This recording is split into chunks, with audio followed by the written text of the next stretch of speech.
there are significant updates pertaining to two assassinations that never seem to go away, the JFK assassination and the assassination of Martin Luther King Jr. And I want to go through both of them with a man who has written on each.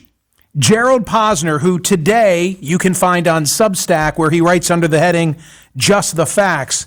He wrote Killing the Dream about the King assassination, and the book that first introduced me to Gerald Posner relative to the Kennedy assassination, he wrote Case Closed. Gerald, thank you so much for coming back to the program. Of course, I think of you immediately when either of these cases is back in the news.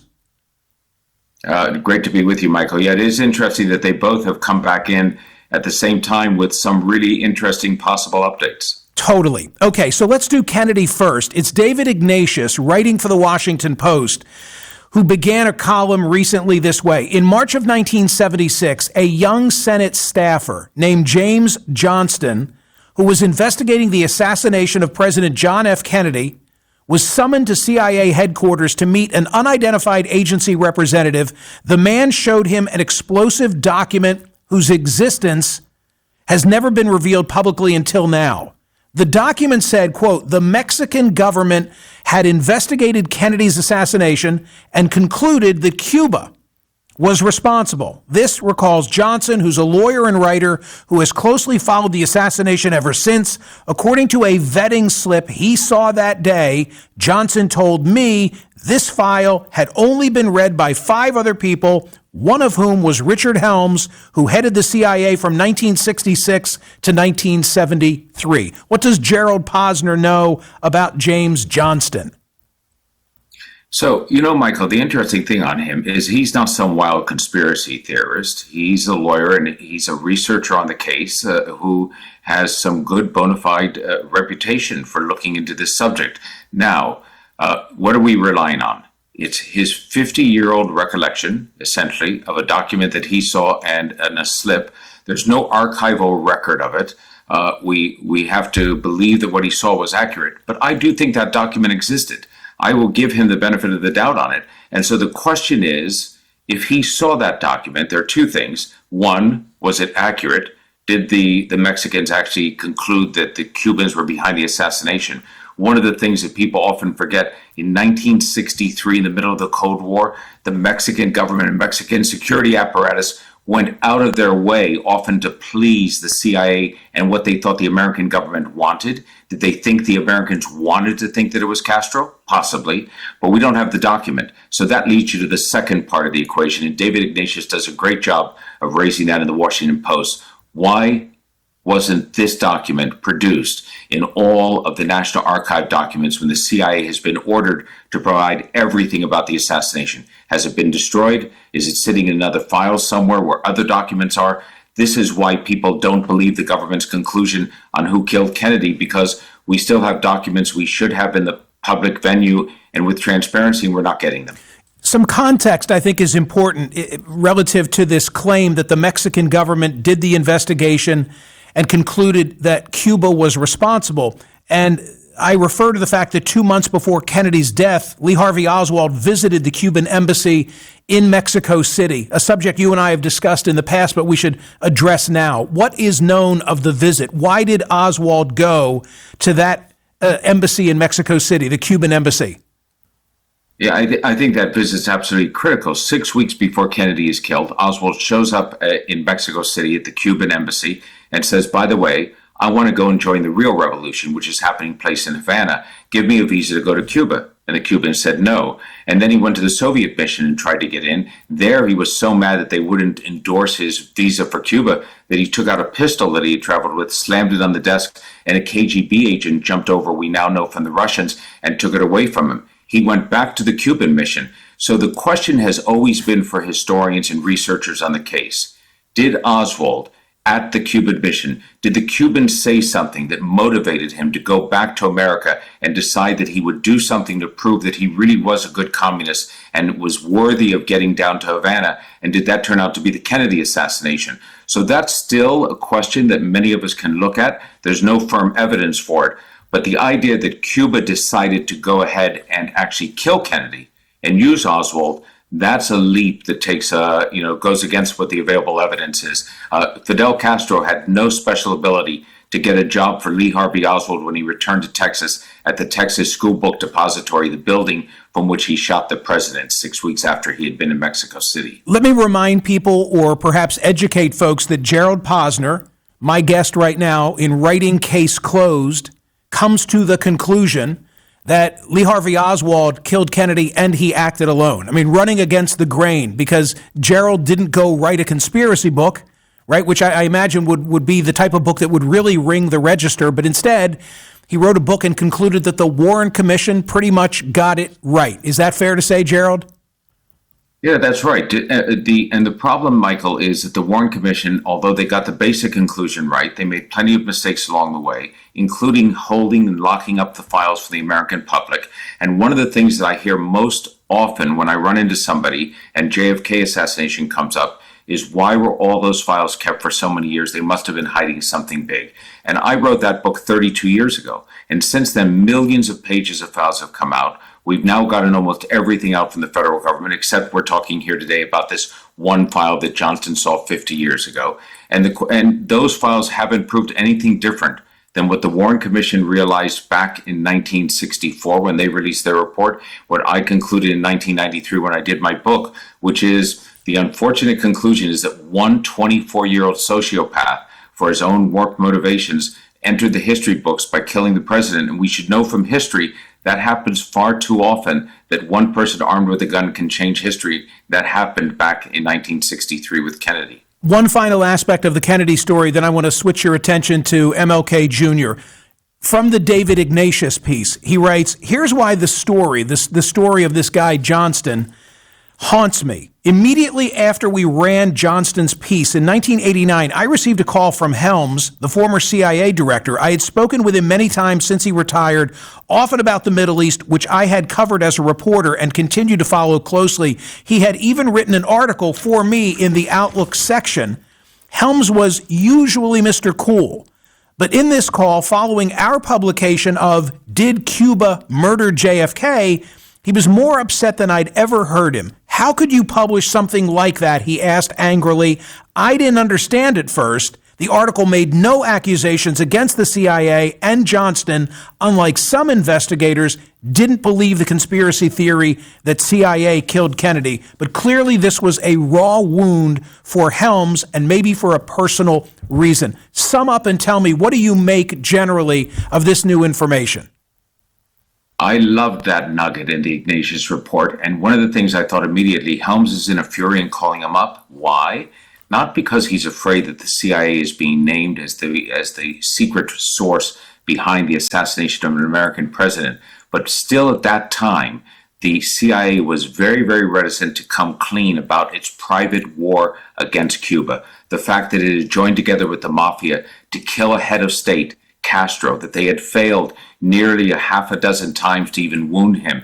They kept trying to keep that information from the public for decades, and every time something came out that raised the possibility that Cuba might have killed Kennedy because we were trying to kill Castro, it meant that more of the CIA jewels about their private war against Castro, which was illegal, were going to come public. That's why I think that Helms, was so furious about that story, because it brought the spotlight again onto the CIA and what it was doing to try to kill a head of state in the early 60s. Do you believe that Oswald killed Kennedy and acted alone?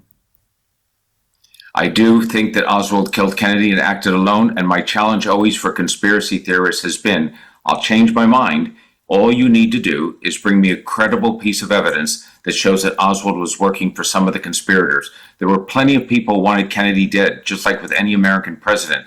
But we assumed that because one person killed Kennedy, that they must have been working for some of the plotters. There were probably people in the CIA who celebrated Kennedy's death. There were certainly people in the mafia who celebrated his death. The Russians and Cubans were glad to see him go. He was trying to kill Castro.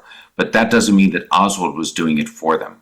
Gerald Posner wrote Case Closed about the JFK assassination. He wrote Killing the Dream about the assassination of Martin Luther King Jr. Now, as you are writing for Substack under the heading of Just the Facts, Gerald Posner, you've addressed this subject as well. Why is the King assassination back in the news? The King assassination is back in the news because there's a story, as a matter of fact, in Slate, which is absolutely wonderful, which ends up showing, I think, how you can move a story forward.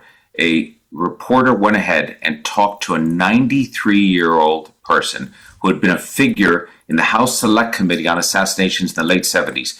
This person was a career criminal, never actually spent any time in prison, but sort of connected with the underworld. And he said that a couple of years before King was assassinated, he was contacted by this real estate broker in St. Louis who also had underworld ties. And they went over and they met a fellow who was a segregationist lawyer who wore a Confederate hat during their meeting, and that lawyer offered $50,000 as a bounty to kill King or to get somebody to kill King. And that meant that there was this bounty floating around that somebody might be able to act on. The question was, did that person who went into the meeting and heard about the bounty tell anyone? And he told the House Select Committee in the late 70s, Michael, I didn't tell anyone until after the assassination. Now he tells a reporter, I was lying. 93 years of age. He dies soon after this. He says, I was lying. I did tell someone. I told an FBI asset. I told somebody that I knew was working with the FBI about this, and the FBI did nothing. Now, is it true? Maybe. He asked for $75,000 to tell more. That's always a bad sign, right, but doesn't mean necessarily that he was lying. And then the question becomes, if he did tell the FBI, why don't we have the files released yet of the interviews the FBI may have done with that informant? Why don't we have the files released yet of the Ray brothers, James Earl Ray's own brothers? Why don't we have other materials from the House Select Committee and from the FBI on the King assassination? Trump has ordered them all released, and guess what? There are more of those retained today and still sealed than there are in the JFK assassination. Why? What is the presumed explanation? Part of it is the King family, which has told the government unofficially, slow up on the release because they are afraid that in the files that will be released on the FBI surveillance on King, there will be personal information because the FBI broke the law. They had illegal surveillance on King. They wiretapped him. They had video surveillance. They were trying to get incriminating information on his private life, that he might have been a womanizer. And as a result of that, the King family doesn't want those FBI files and the Merkin files, as they're called, these sort of spy files released on King, all the salacious personal information that will end up on front page news as a Daily Mail headline. So I understand the reason for caution, but I do think the government should be able to differentiate between the salacious personal information and information like this that we're talking about in this new bounty on King. Was the motivation for James Earl Ray money? I've always been suspicious about that. I've always thought that's the likely motivation. We just haven't been able to prove it. Okay, two things. One, am I correct in remembering that there's a deadline coming up maybe as soon as next year with regard to release of videotapes shot at the Willard Hotel of King? Yes. So there is a deadline coming up next year for release of videotapes, the Lorraine Motel and other motels as well that King was at. And that's the type of material that I think will serve very little evidentiary benefit to figuring out what actually happened in the assassination. Right, but I'm thinking specifically. Again, I'm doing it from memory, but I'm thinking specifically of allegations of assault or worse in a hotel room at the. Okay, so that might be why the family wants to put the kibosh on everything. And secondly, Gerald Posner, you write the following. Byers' revised story lines up with the motive that always made the most sense for James Earl Ray and his brothers. The Rays were drifters and small-time criminals. They gravitated to a St. Louis bar, the Grapevine Tavern, that quickly became a hub for ex-cons, pro-George Wallace activists, and racist working-class whites. It was exactly the kind of place where talk of a bounty on Martin Luther King Jr. could circulate. What is the conventional wisdom, yours and others, apart from this story, as to why James Earl Ray killed Martin Luther King Jr.? So I've always believed that it was money. Ray was a career criminal. The Rays, the two brothers, and James Earl Ray were dirt poor, repeat convicts. They grew up in the poorest part of this area, Alton, Illinois. The only people lower on the social stratum were blacks. They were ingrained racists, and he thought this was essentially like a lottery. hitting $50,000, the potential for that, for killing a black preacher, was something that would be easier for him to do because of his racist views. And Michael, think about this.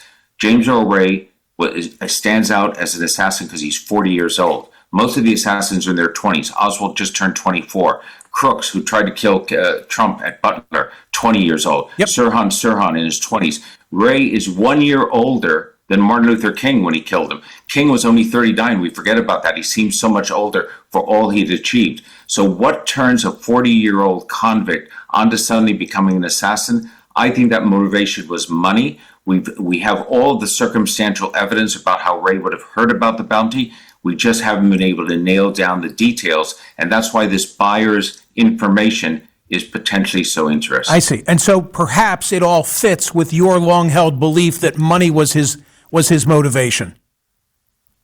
It's very unusual for an assassin suddenly to decide in midlife that they're going to commit themselves to political assassination and all the risk that involves for just doing it for ideology. That wasn't James Earl Ray. Just a couple of months before he starts to hunt King, he's out in Los Angeles taking a course to become a bartender and getting a license. He's having plastic surgery. He's going to the dance school and learning to dance at the Murray School of Dance. So he's doing things that you would not think as a convict on the run leads up to a political assassination, that suddenly he turns on just a few weeks before he kills King into following him, tracking him, going to the cities, buying the gun. So well told, so well researched.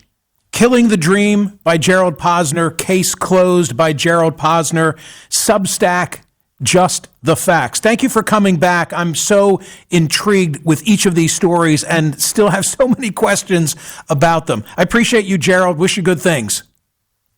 Thank you, Michael. Thank you so much for having me on. Great to talk to you as always. You too. Thanks.